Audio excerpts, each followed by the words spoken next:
Agora seguimos para Brasília. Nesse momento, o presidente da República, Jair Bolsonaro, faz uma reunião com governadores, recebendo novos apoios também para a eleição no segundo turno.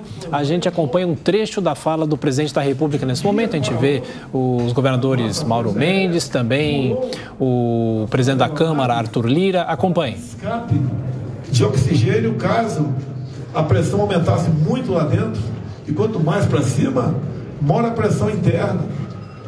Os pilotos, os mecânicos de voos, os rádios, telegrafistas, todos que estavam naquela aeronave sabiam que a morte estava do seu lado, cumpriram a sua missão. Logicamente que a política explora de um lado contrário. O governador de Manaus sofreu muito, que é algo que explodiu no estado, algo inesperado. Vencemos essas fases. Chegamos 21, a maior crise de falta d'água dos últimos 90 anos no Brasil. Fomos criados a criar uma bandeira extra para pagar a geração de energia que vinha do diesel em especial. A inflação começou a aumentar. Tivemos a guerra lá fora, que atingiu o mundo todo. Fui negociar com o Putin, mesmo sob críticas da quase totalidade da empresa e de alguns ministros meus. Fui conversar com o presidente Putin, a gente precisava do fertilizante dele. Tínhamos que garantir a nossa segurança alimentar e a segurança alimentar de mais de 1 bilhão de pessoas ao redor do mundo.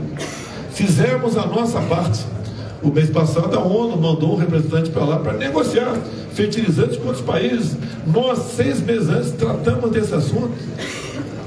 Com todo respeito ao legislativo, quem decide na ponta da linha sozinho, muitas vezes, é o chefe do executivo, é o prefeito, é o governador, é o presidente. E as decisões não são fáceis. Eu trago comigo um ensinamento militar. Pior que uma decisão mal tomada é uma indecisão. Nós nunca nos omitimos, mesmo com desgaste. Sempre falei demais muitas vezes, reconheço. Ofendi algumas pessoas de forma não intencional, me desculpo, mas é o calor de uma luta da vida contra a morte, no caso da pandemia. Quem podia esperar hoje em dia estar no terceiro mês com deflação? Pedi para o Gilson, né, que está lá em Recife, mandar uma foto de uma galinha para mim no mercadinho, mandou R$ 9,99. Quem podia esperar isso? Uma super safra de milho colabora no preço de frango, ovos, carne suína. Ontem foi anunciado aqui, depois que vocês aprovaram a BR do Mar, pela primeira vez via cabotagem, vão navios com milho aqui do Paraná para alguns estados do Nordeste. Tudo isso contribuiu e contribui para que o nosso país... Eu pensei que fosse para mim a fala assim.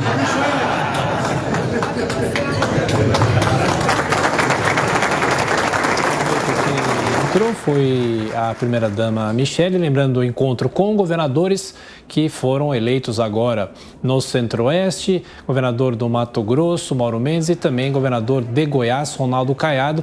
E também destacamos a presença do presidente Arthur Lira, da Câmara dos Deputados. Um rápido giro com os nossos comentaristas para falar sobre... também apoio dos governadores com o nosso Ricardo Salles aqui nos estúdios e também os nossos outros comentaristas. Salles, começando por você. Importante apoio, o presidente Bolsonaro vem trazendo cada vez mais apoios de figuras relevantes da política. O outro lado tem recebido apoios, a maioria deles, claro que não todos, mas apoios mais esvaziados, de pessoas que têm retórica.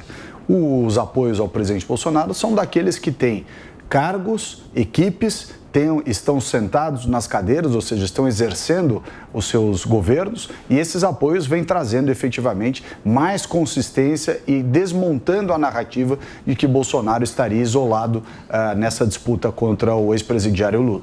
Diogo, sente que os apoios que vêm sendo anunciados por parte de Lula e Bolsonaro estão equilibrados? Eu acho que os apoios que vieram para o presidente Jair Bolsonaro vieram mais rápido e vieram com menos condições, né? Eu acho que são apoios mais orgânicos, talvez. No caso do Lula, ele tem tido apoio de alguns líderes políticos, mas que vêm de partidos que estão rachados. E estão divididos, é o caso do MDB, PSDB, assim por diante, divididos porque, inclusive, há ainda cálculos políticos eleitorais que estão sendo feitos para o segundo turno, porque ainda há disputas para governador. O caso do PSDB, por exemplo, que tem Eduardo Leite no Rio Grande do Sul e que possivelmente não gostaria, né, de associar sua imagem diretamente a Lula para não perder votos nessa disputa do segundo turno, ainda que ele venha a herdar votos que foram para o PT no primeiro turno. Então esse é o cenário geral, mas o que é mais importante nessa corrida de segundo turno é que finalmente esses dois candidatos que lideraram aí a disputa ao longo do primeiro turno venham apresentar propostas e venham a dizer de onde vão tirar o dinheiro para pagar por elas. Roberto Mota, para fechar também, 30 segundos. Olha, o governo Bolsonaro enfrentou o que nenhum outro governo brasileiro enfrentou no último século, uma pandemia seguida por uma guerra, e sai dessas crises como líder mundial em crescimento econômico, criação de empregos e produção de alimentos.